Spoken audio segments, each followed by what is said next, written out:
to the April 7th, 2014 Committee of the Whole meeting. Will the clerk please call the roll?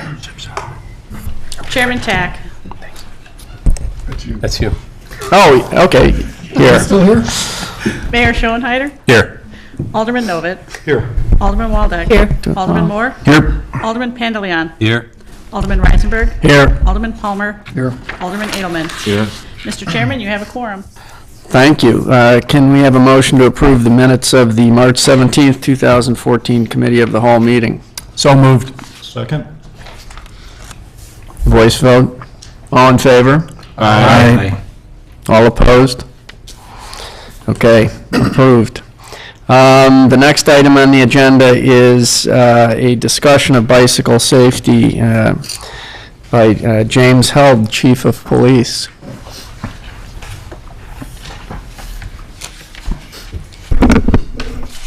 Good evening. Thank you, Mr. Chairman, Mr. Mayor, members of the council. Brief talk on bicycle safety. I know bicycles have been an issue for the last several years, not so much the safety, but the amount of bicycle traffic on some of the roads, especially on the weekends. From a safety standpoint, probably goes back to when we were kids: wear a helmet, wear bright colored clothes, ride with traffic, walk your bikes across the street. Those are the basic fundamentals. From a standpoint of the adult rider safety, something that everybody has to keep in mind, which we understand some motorists get frustrated with it, but bicycles do have rights on the road. They're allowed to be on there as long as they're licensed drivers. But they also have to follow the same rules and regulations that motor vehicles do. They're supposed to be stopping for stop signs, stopping for red lights, not riding more than 2 abreast on a road, and not obstructing traffic. Last year alone, we wrote roughly 150 warnings for bicycle violations of the adults in the so-called packs on the weekends. We intend on doing the same thing. We really haven't gotten to issuing tickets. We don't want to get to a point where we're not considered a bicycle-friendly community, so to speak. I know that the bicycle master plan addresses that as what we can do to be more bicycle-friendly, but we also have to walk that fine line of when do we turn around and say that the bicycles are getting a little out of hand, they're kind of dominating the traffic flow, and they're causing problems and safety concerns for themselves as well as motorists. So from an adult safety standpoint, we're doing what we can. We have a list of all the bike clubs that we know of anyway that start in town. We don't know all the ones that come through town from other areas, and they usually park at the train stations. And we have one of our day shift officers who's an avid bicyclist himself. He goes out there on the mornings that he's working on the weekends, talks to them and reminds them of the rules, reminds them to follow the rules. And for the most part, I think most of the organized groups that are part of the they're on the state's website for bicycle groups. They're usually pretty good. I'm sure they go through their share of stop signs and do things they probably shouldn't do. It's the ones where they have the so-called ad hoc groups that kind of they're not really an organized group, just a bunch of guys getting together to ride. So we do try and address it. If it's the council's desire, we can obviously step up our enforcement with more traffic tickets. But I guess my concern would be then that we might get that black eye of being a non-green, non-bicycle friendly community. So whatever your desire would be, we can obviously enforce a little harder if that's what we need to do. So from a bicycle safety standpoint, that's pretty much it, unless there's any questions I can answer. I have a question about the 2 abreast rule. Yes. My understanding of that is that it is to allow cars to pass without having to leave their lane entirely. Yes. What I see bicyclists riding right next to the center line. Yes. 2 abreast. It's kind of like, oh yeah? So can we put an ordinance in that says you will not, when riding 2 abreast, take more than half of the lane? Well, we could probably do anything. Right now, our ordinance states single file, but that ordinance hasn't been updated, and I couldn't tell you the last time it was. The state law is 2 abreast. State law does not be specific as to, well, how far together they have to be. So can 2 abreast be a foot? Can 2 abreast be 5 feet? It doesn't really dictate. But what it does say that if they're riding 2 abreast and there is that one person, say, 5 or 6 feet out to the left, and he's obstructing traffic, he can be stopped and cited for obstructing traffic then, because they're not allowed to impede with traffic. And we know, unfortunately, that when they're 2 abreast on a 2-lane road, they're going to impede with traffic. And we hope that everybody uses, everybody shares the road mentality, and it's not too much of an inconvenience, but again, if it's desired, we can definitely go out there and actually start writing tickets, and a message might be sent. Again, my concern would be that we might be looked at as a unfriendly bicycle community. And what would how would that impact us? Just, My thought is, gee, well, what a terrible thing for us to have, what a terrible reputation to have. Well, just when I was reading over the bike master plan, that's one of the things that's in there is how do we become a more bicycle-friendly community? So I guess it kind of contradicts what's in the bicycle master plan. Oh, no, it balances it out, I think. We're giving them a great bike path and just enforcing. It'd be nice if they used the bike paths to other roads. I agree completely with that, but unfortunately, most of these people aren't going to do that. They're in for these 30 or 50-mile rides on roads, so. Okay. Do we prohibit riding bicycles in the central business district from, let's say, Oakwood to Western and Laurel down to Wendan? If you're a licensed driver of a vehicle, you can ride on the street. On the street, I'm talking about the sidewalks. You're not supposed to ride on the sidewalks. Years ago, we had a bicycle patrol that would be out there. To this day, officers still get out there and try and tell kids walk their bikes. They're supposed to be walking them on the sidewalks. So we know that they don't, but by the time an officer parks a car, gets out, where'd he go? So we do try and do that, especially when school's out on those Fridays. Our school resource officer will be up in the business district to try and curtail that as much as possible so that they are walking their bicycles. Okay, well, how And about, not that we need more signs, but I've had a handful of residents complain to me about the kids whipping on the sidewalks on their bikes. Right. Maybe a sign or two that said, "Walk your bikes on the sidewalks" would be appropriate. That's not a problem. I think there are a few scattered around, but my guess is over the years, they've probably been removed from light poles and whatnot that they are on, not replaced. But I know I've My seen a son few has one around. in his room. No, I'm just kidding. Bring it back. I don't hear that.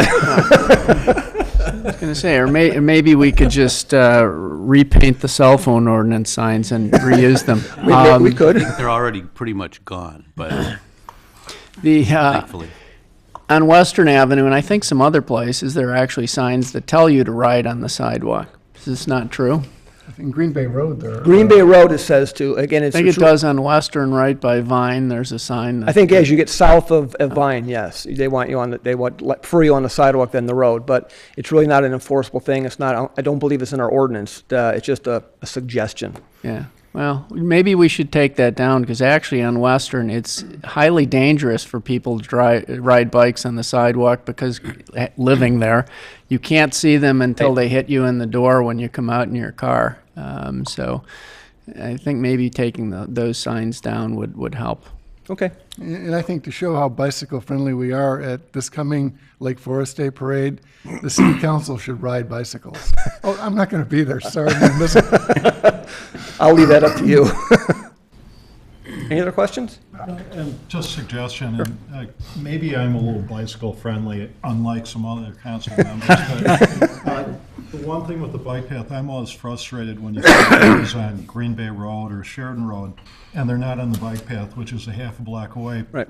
Maybe if we could put up some signs saying the entrance to the bike path is ahead, or just some way to guide them on there, it might be, for people outside the community, a way to get more people started on the path. And I think we can do something to direct them. I know there are a few signs to get out to the west bike path, and I think there is one over on, can't remember where it exactly, but directing them to where the entrance was at Barrett. But since they started doing the Barrett construction, it's kind of been an inaccessible way to get to the bike path. I think the serious bike riders are not going to ride They're on the not. bike path. You're absolutely It doesn't- right. You can put a sign up.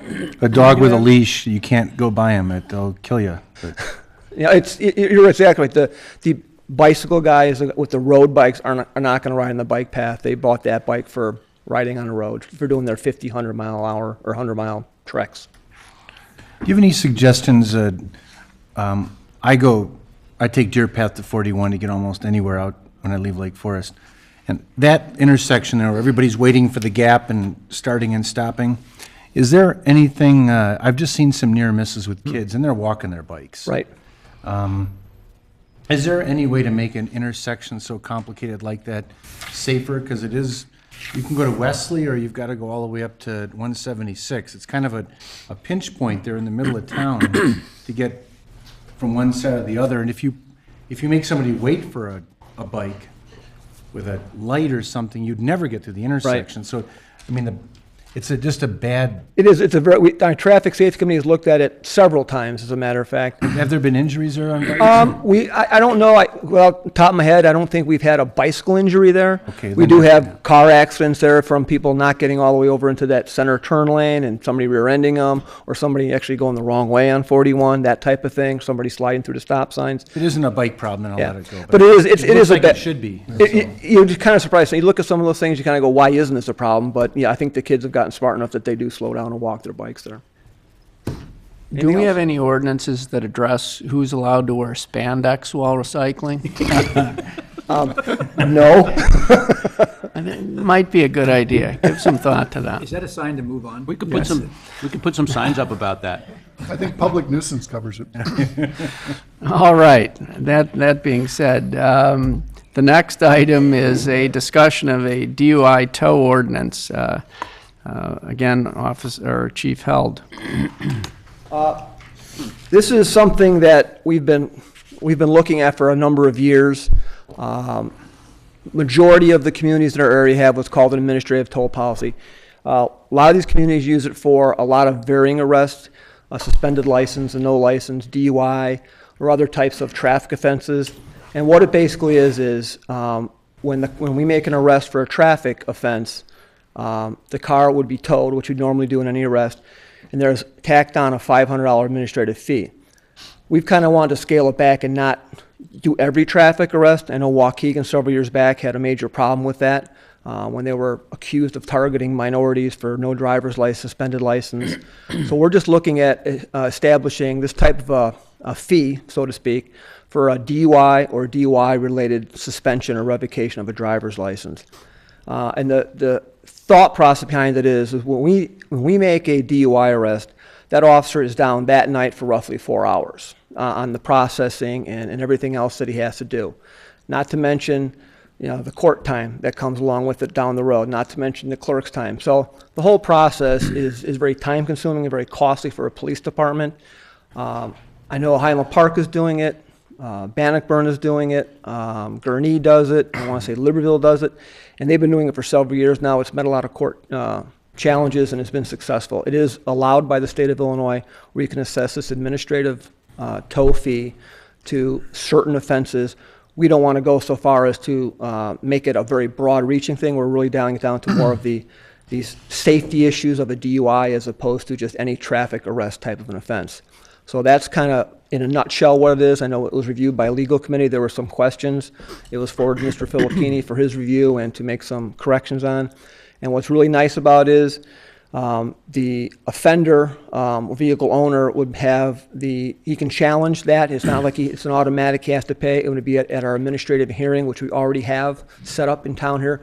We would just have to add that to the administrative hearing process as one of the offenses to come forward. So if they wanted to challenge the fact that they shouldn't have had to pay this $500 because they were arrested for DUI or a revoked license for DUI, they can definitely challenge it.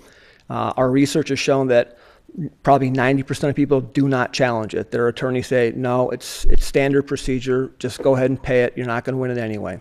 Now, should something happen where the person goes to court and for whatever reason they find there was no probable cause for an arrest and everything is dismissed, then he would be refunded that $500. I'm sorry to interrupt. I have a question about that. Maybe Vic, it's more of a question for you. If it's an administrative fee, then let's say the person, it's a not guilty. It's an administrative fee. So would it make sense that the person would get the money back? Do you The follow? premise of the fee is that it's based on a violation. If there's found to be no violation, then there's not a justification for the fee. Okay. Chief, and why do we want to do this other than to get the money? Well, I guess you'd look at it as almost type of a user fee. It downs one of our officers for a significant amount of time. It does cost the city a lot of money for processing and making an arrest of a DUI offense, and it is traffic safety. Hopefully it's a deterrent. Hopefully that's something else. I'm not sure that it would be. It doesn't seem to have been in other communities anyway. But the majority of our arrestees are non-Lake Forest residents. They take a lot of our time away from other activities by us having to tie ourselves up on that. Yeah, I don't think it would be a deterrent, but I mean, if it's to cover the cost of other administrative charges? Is that the? Pretty much, because again, it's not just the officer making the arrest. Now it's our records clerk people time, the paperwork they have to do on it, and then going forward, the overtime that we pay for an officer to go into court. Okay, so not to sound like a smart aleck, but let's take the example of somebody who gets stopped and their case gets dismissed. What do they get? As far as the administrative fee, Do they get compensated for all the time and misery that the case cost them, or do they just walk away without something on the record? Well, I Just mean, a you question. never- I don't know the answer to it. Get compensated. I mean, anytime you get arrested for something and you get found not guilty, you don't get compensated for all the Okay. pain and suffering that causes you. Well, unless John Burge Unless, arrested you. right, right. There are some times, but but generally, no. Well, it's just a question. Yeah. now, if we have probable cause to make an arrest, we're going to make an arrest. Now, if an officer stops somebody for, they're swerving their car, doing the signs of being a DUI driver, and the officer gets up there and finds out, hey, the guy, he hasn't been drinking, maybe he was just tired, we're not going to arrest him. We have to have a lot more than just a few things, and I can't think of many cases we've ever had where the case is completely thrown out. There's always some negotiation that goes on in these types of offenses, but very rarely is somebody completely found exonerated that we had no probable cause to make an arrest. So if you make a stop with an arrest, the car is towed, the suspect is taken to the police station, is he put in jail overnight? If he can post bond, he could post bond that night. 9 out of 10 times we don't hold DUI drivers. We'll give them a recognizance bond and get them out, because it's just one of those crimes we're not going to hang on to. We're not going to ship them up to the county, so to speak. If it's a felony DUI, they're going to stay and go see a judge the next day. What if there's another driver in the car who is stone cold sober and offers to drive the car? That's something we would allow to happen. Would you allow them to take him away, or they have to come to the station first to get? If the DUI person was driving, he'd be arrested. Now, once he got done processing, the sober individual could then transport him back home or wherever he had to go from the police station, yes. Okay. You wouldn't tow the car if there was someone else that could drive No. it? Okay. Where would the car be towed to? We currently use Rondout Service as our arrest tow, so to speak. They store them for us. So we have fees, I mean, we have to pay for that, right? No, the tow bill on a normal tow, it's usually $150, $175. That's, the offender has to pay that to Rondout Service for the actual tow itself. The So then they'd $500 be- is above and beyond that. Okay.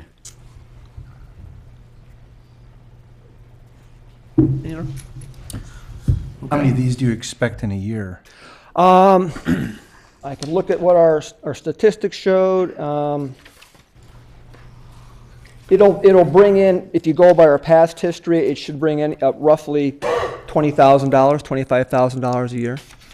Over the last, since 2010 till 2013, we had a total of 188 DUI arrests 188 DUI. in 3 years. So, Have these stayed pretty stable through all the years, or have there been peaks and valleys, or? no, it's for the last at least 3 to 5 years, it's been roughly the same. I think if you go back maybe 10 or 15 years, it might have been a little higher, actually. We do notice that we're not getting as many DUI offenses that we did 10 years ago, say. Is there anything that we can do to increase that number to generate more revenue? No. I'll have to leave that one alone, too. This whole thing is making my palms sweat. Can we move on? Okay. Okay, Any thank you very further much. questions? No. All right. The next topic is other matters. Are there any other matters? Ken? Don't have any. I could dream up some, but Please. I don't have Okay. any poems prepared, I'm Chairman? sorry. Mr. Chairman? Yes? I have a clarifying question. Yes. Based upon this conversation, is this something that you would like staff to, it's supposed to be at the your next meeting for the DUI tow. Is this something that you would want staff to continue to move forward with, or? Is this something for which we need to have a motion? No, I think they want a sense of the council, and the legal committee recommended it. I'm in favor of proceeding. Me too. Me too. I'd just like to add one last comment, and that is, I see 2 or 3 of these a week in the Pioneer Press, and there's a lot of levity up here, but it's like carrying a loaded weapon out there without a safety on the street. The DUI stuff is deadly serious topic. I agree, absolutely. So I guess the overall sense is yes. Thank you for the clarification. Are there any other matters? No? Okay, an opportunity for public comment. Is there any public comment on anything? Hearing none, can I have a motion to adjourn? So moved. Second. Aye. Aye. Aye. Council meeting will begin at 7. However, there will be an executive session from 7 to 7:30. Thank you.